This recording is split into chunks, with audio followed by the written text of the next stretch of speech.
I think we'll limp along. I think we'll be able to keep the lights on, but how long we are in that phase, and then how long recovery is, and how long does it take for us to get back to where we were, that's a big TBD.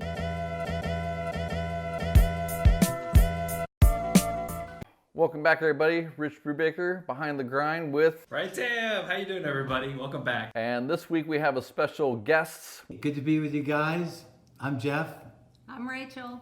This week we're really trying to focus on kind of the behind the scenes of what entrepreneurs are experiencing through this time. And we're going to talk today really about the supply chain challenges, opportunities, lessons that they've had over the last 3 months now. I think all of us were in the city of Shanghai when this all started to happen, and all of us left at different times thinking we'd be able to be back by now. But clearly things have changed, and that's not just for us personally, but also for the business. So I think it's going to be a great episode. It's always great conversation when it's myself and Brian, myself and Jeff and Rachel, and now we're all together. This is going to be really a lot of fun. So with that, Jeff, Rachel, please, a quick introduction. Okay, we're freestyling here. So good to be with you guys.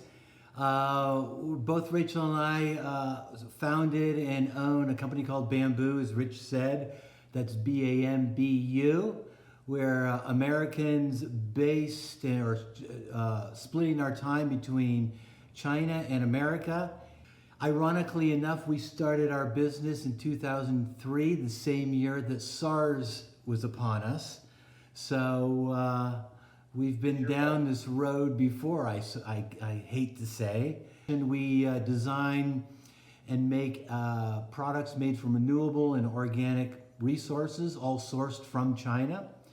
And a whole range of goods for the kitchen, for the home, for entertaining. What has the last 3 months been like? What was the initial impact? Was it, it was Chinese New Year, you guys were already headed back, but what has been the impact of the business kind of in the short run, and what were some of the things that really hit your windshield, as it were, like over the course of the first month or two? Wow, I was in preparation for this. I was sort of thinking back over the last couple months and thinking, well, how long has it been, and when did we start to sort of become aware of this? And I think for us it was mid-January. We were back in the States, and we were starting to hear the news and read the news and start to touch base, and for us, so it's been almost 3 months of taking it in on a daily basis. And I guess one word, stressful. It's been stressful. We've been in the fight and flight mode for some time, and doing our best to find ways that we can de-stress. And so we're doing a lot of hiking and communing in nature, and that seems to help. And just to paint the picture, all of our production is in China. We've got a separate business with separate staff in China overlooking product development and production for us. So yes, it was very much in January around Lunar New Year time when this hit us first. And so now we're coming around and we're getting hit again. So we're getting it from both sides, but we're holding our own, we're limping along. We're in very close contact almost on a daily basis with our Shanghai-based team. And our business is a little bit uniquely structured, whereas we put a lot of emphasis on the production side, really based in China, where we've been living for over a decade up until recently. And so what were some of the first things that you saw? Was it your factories calling you? Was it your customers calling you? Was it like, what was going on behind the scenes of this as you guys recognized what was happening? What was actually going on? Well, I guess there in hindsight there were things that were working in our advantage and things that were not. And I think the fact that Lunar New Year was a part of this, we already had planned, and we knew that the factories would be out from for several weeks. We knew the team was was on holiday, so we had that kind of time. But the question that everybody was asking themselves at that time when this virus was in China was, when can we go back to work? And China lifted that pretty quickly. I think they gave an extra week or so for returning, and then it was back to work. And one of the other things that really was in our favor was the fact that our workforce is local, and so we weren't depending on migrant labor. These folks were local. Our producer groups are fairly small. They're less than 30 people, so they were all coming from the community. And so, when you're looking at your supply chain, having local workers is such it's a real advantage. So, did your factory shut down? How long were they shut down? And when it started to happen, what were you doing to try and kind of like figure out what is the situation and what do you need to get done so you get your products out of China? Well, funny enough, we were as with any new year, this was going to be our year. 2019 was good to us, and we were primed for 2020. And Year of the Rat made it all that more possible. So when it was time for the factories to kind of get back to work, they were very eager to work. We didn't get any kind of pushback. Everybody wanted to work. For us, we had some delays in raw material, which is essentially just our bamboo supply. Counties were still blocked off, so roadways were not always easy. So even if you're bringing raw material, let's say bamboo, from one county to another, maybe it's an hour drive, but it's still, there were blockades that slowed us down. But I would say we were kind of down maybe 1 to 3 weeks, depending on the group. And so I considered ourselves incredibly lucky. And in fact, we were saying we want more, and so it was, and the factories love to hear that, but that was the feeling. And so that brings us mid to late February. And then things, we were so focused on what was going on in China. Production is now ready, but now we're contained. Contend with the demand that dropped immediately. And in our situation, we're very close with our producer groups. We've been with them for a long time, and it was really important that whatever the situation is, we were finding win-win solutions. And so when we started to see what was ahead, what potentially was ahead on the U.S. side, we started to slow things down as quickly as we could, not stop. Our factory owners told us most of the folks that they interact with, their orders were being canceled. And so I was pretty pleased at the fact that we were just slowing them down and turning it down a little bit. And we were in daily contact. And I think one of the keys for us was constant daily contact and communication. And was that with every supplier, with every distributor, or did you kind of triage through this process? We've got 3 producer groups really that we're working with, so it was pretty easy from a communication standpoint. Everybody of course was very supportive, and the rhetoric was very positive, of course. Hope you're all well, and that kind of sentiment. We had the range of, hey, whatever you need from us. And then we had one group who just said, when do you think we'll get the next order? So, you get the range. You get the range. Fair enough. So, I mean, you guys are seeing that China's coming back, but now it's the U.S. side. So, from one fire to another, how did you find managing that, and how, I don't know, disorienting was that in a way? Like, just, trying to get through just the triage of your supply chain as a starting point, then having to flip that over. Was that just like, oh, Jesus, here we go again? Or like, how are you getting through that time? It was like, here we go again, and folks in the United States were mostly just new to this virus. We had already been in it for a month and a half, 2 months, and so already pretty tired, stressed, but we kind of knew what to do. I think we had orders on the books that we had planned out for several months in advance. Again, as Rachel said, we were planning for a banner 2020, so we had forecasted accordingly.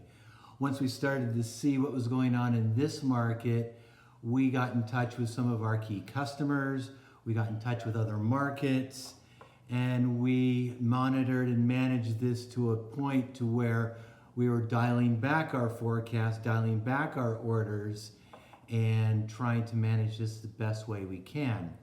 Here in the US, we sell a fair bit to grocery stores. So as we all know, grocery stores are in operation. We're still taking orders from grocery stores, but the other side of our business is hospitality, which, is blank. So we've had to adjust best we can. We've brought all of our teams into our discussion too, and kind of prepared everybody for what's to come. I think the uncertainty is a large degree of that. As entrepreneurs, particularly working in China, I think we're used to working with a fair bit of uncertainty, but this one really tops it. Yeah, and I think whether you're talking China or the U.S., and then also managing expectations on the China side, where they're sort of looking at us going, are you okay? So, I think with our people, you want to be transparent and you want to be open and honest about what's going on without completely freaking out in front of them and maintaining some kind of leadership. And so it's a real test of, having to get it up for not scaring people and wanting to be realistic, but also we're still working here, right? We're not we haven't closed our doors, the lights are still on. How do we be productive? How do we shift and be nimble and do what you need to do to gravitate towards the business that still seems to be active, like on our grocery product, and our B2B product, and our B2C. We have an online presence, so really working to bolstering what we can do in those platforms. So can I jump in here? I'm wondering, what's your forecast then? How are you looking at the future, and how is it really, besides the dialing down, is there any other kind of adjustments that you're making to react to that expected future that you have?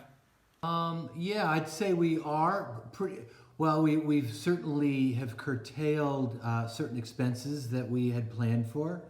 I mean, a lot of what the focus is preserving cash, because we've got a fair bit in inventory, but that's just sitting there, pretty quiet, pretty still right now.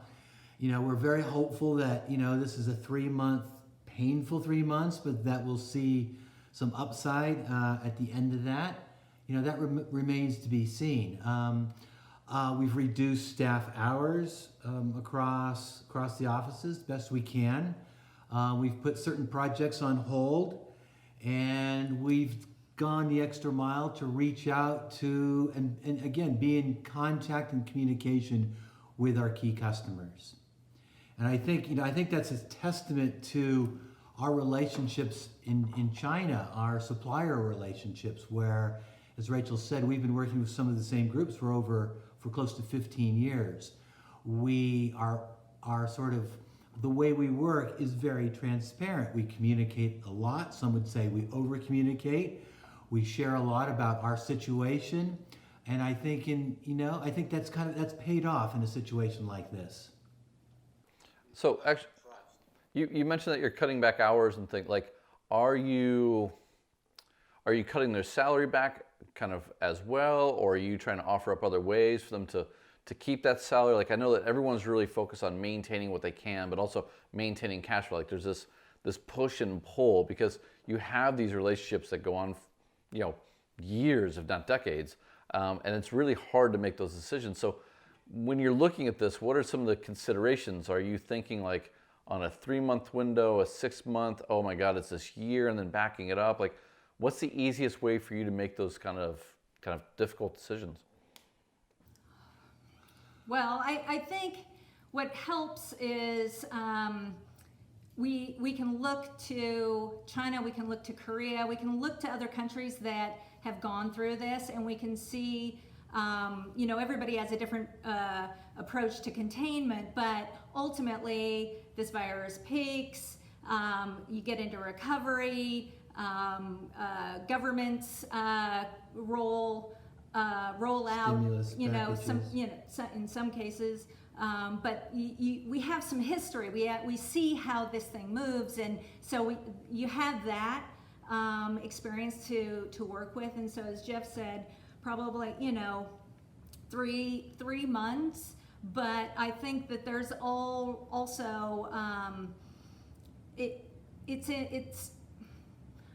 it's not as easy as just sort of putting a line in the sand.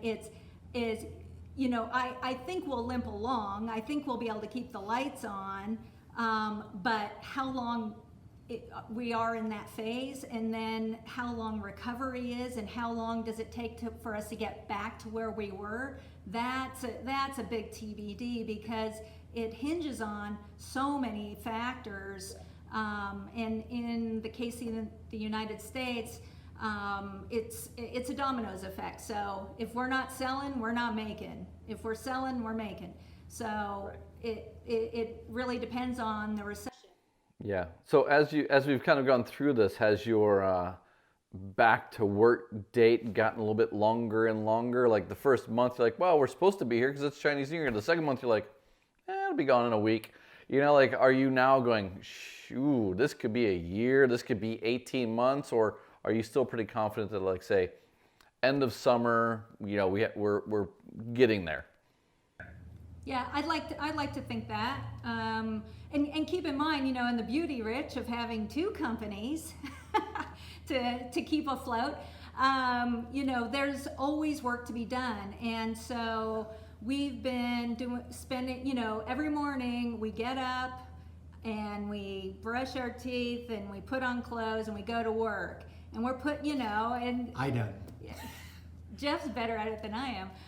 But we show up and we're there, and our folks have been doing the same, and it's really important to have that kind of discipline. And I think now, because we've been doing this for as long as we have, and we've had, over the 20 years we've been at this, lots of pain points and challenges. You just get thicker skin. And I will admit this, when there was a Friday afternoon and Jeff and I looked at each other, and for about 3 seconds I went, wow, we're going down. We're going down. And I will tell you, I will admit this, that those 3 seconds was pure bliss relief. And then, because there's closure, reality kicked in, and it was like, who's gonna hire us? I think that happens right before you drown. You have a feeling of, yeah, but I pulled her back. Yeah, we came back, and then it was like, oh shit, we really have to make this work. So there's stuff to do, and we put together a digital catalog, $300. Instead of a printed one. Yeah. So that would be like different tactics we might take. Things that don't cost money. No reason to really be prospecting right now. Let's just lay low, take care of our current customers' needs if they have any.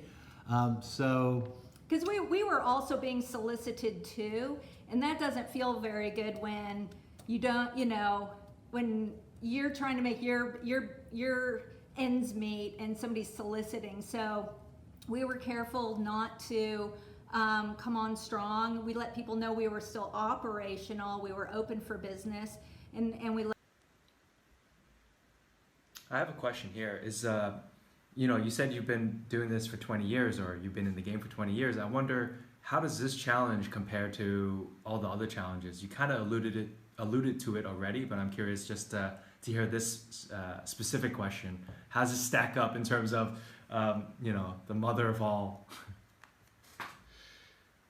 Here, but like Rachel kind of alluded to, you first it feels like a punch to the gut, and you're kind of out of breath. But then when you get clear-headed, then I think a real entrepreneur then goes, okay, what do we need to do to navigate through this? And invariably we do. Yeah. And there may be a delay until we get to that kind of clear thinking, but I think we've found a way. Now, here's a silver lining. More people are cooking at home these days than previously. Well, everything we make is for cooking at home and making food. So that changes potentially, our messaging, where we reach people and when. So still too early to tell whether it's actually a silver lining, but there are opportunities in the trenches there. Also, to answer your question, Brian, we've had, as Jeff mentioned, we started in SARS, and that, when you take your nest egg and you start a company, and then SARS happens, and all your products coming from China. And let me say that people are less informed then, and then the myth of, I can get SARS from products. So we had to contend with that. So yeah, but and I think to our benefit, this is before social media, and so I think there was less noise out there. And one thing that is, this is affecting everyone in the world, and that's really profound. It's hard to really think of anything else that has that's happened at the same time to everyone in the world. True. And there's some benefits to that, and that is, we're all in this together, and you hear that a lot, but it's so true, and so nobody can say, okay, well, you're no longer a market for me, so I'm gonna go find another customer in Europe. Right. That's not enough. But the reality is that we're not all in this together. I mean, like you were saying, you have factories where they're having their customers, which I'm getting consumer products similar to yours, even maybe directly competitive, that are not ordering, but you guys are. So within your own, I mean, is this now a time where if you can survive, you're going to come out ahead? You'd be, if not better an organization, better entrepreneurs for this time? And how do you look back on that as well? Because I really think that it is really tough, and for your factories it's going to be even tougher because they're going to be able to have you, but they're going to lose others, and that's put more pressure on you. So how do you kind of reflect or account for that, balance that's happening right now? Well, on the factory side, they are 100% us. So I feel really we carry that weight. Yes. We carry that weight as well, and that's why, one, we could work closely with them and say, all right, what does your capacity look like when you're just barely keeping things going? And right. So we could find that balance. I think, and again, Brian, I go back to your question on what have been the other challenging things over the years, and anything to do with people humans. You know, they're such a joy, and then they're not. And so you get the, you know, as you can imagine, you get the extreme with any relationship.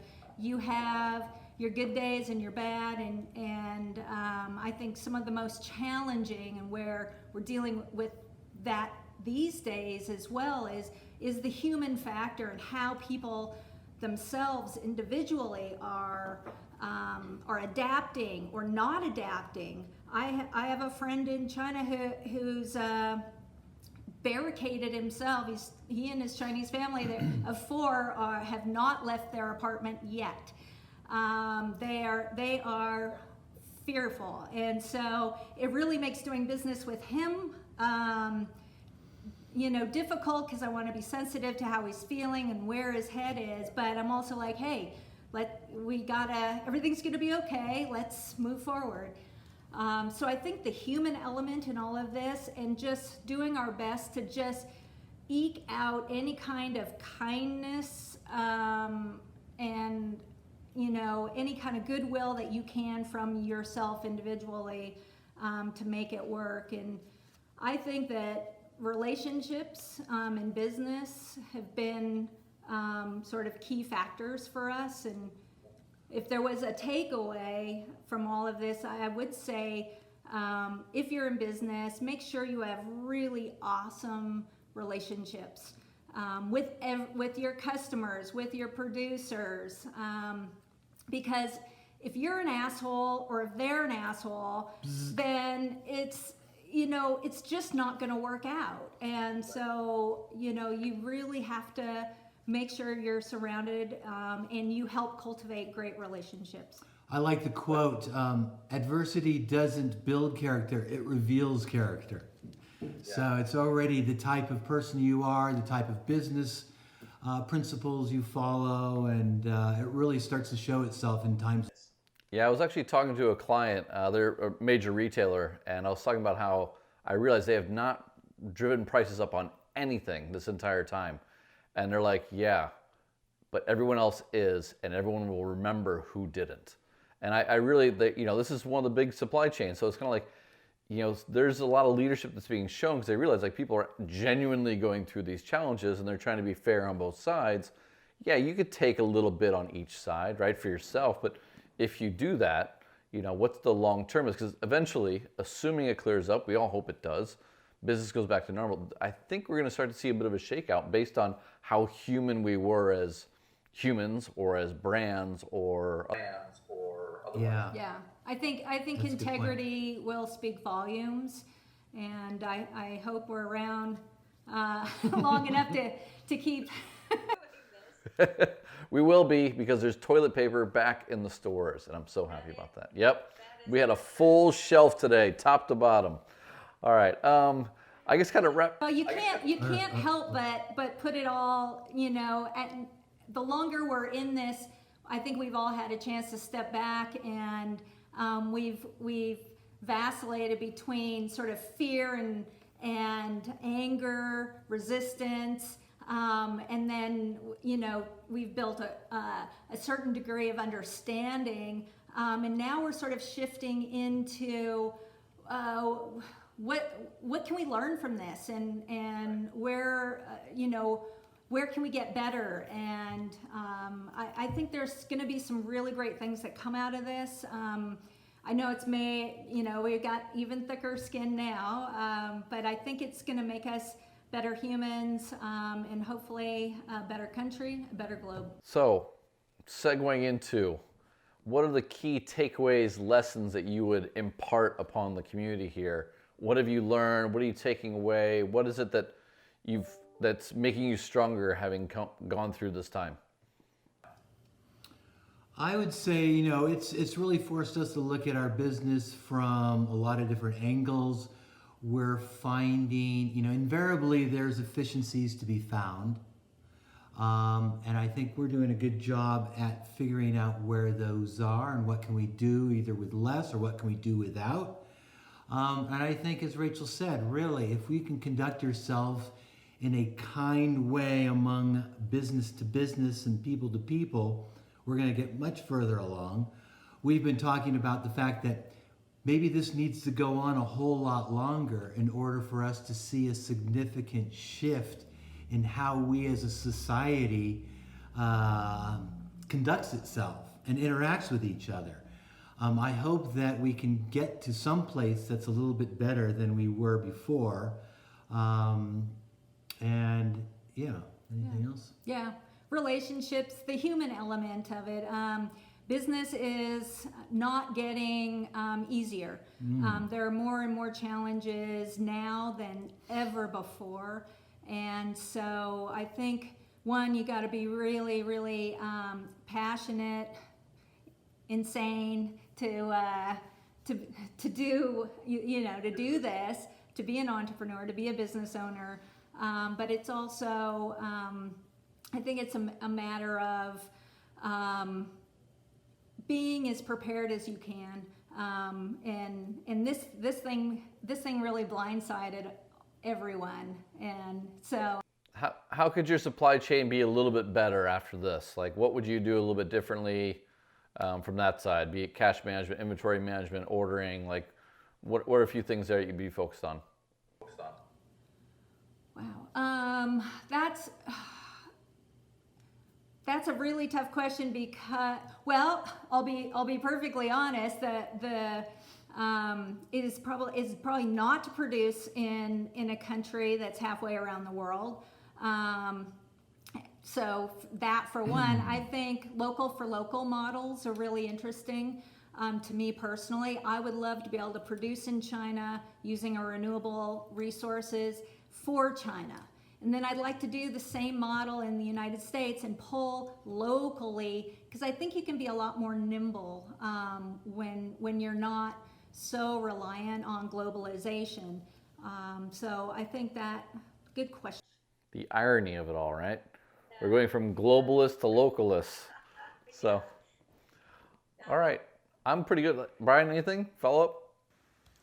No, I mean, I'm just really inspired. I really enjoyed hearing your stories and the principles that you're sharing, the stories that you shared. Like, I really appreciate that. It means a lot, and thank you for doing that.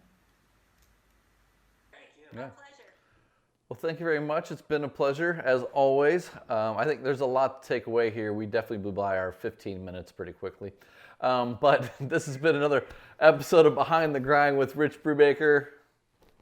Brian, Tam, thank you so much.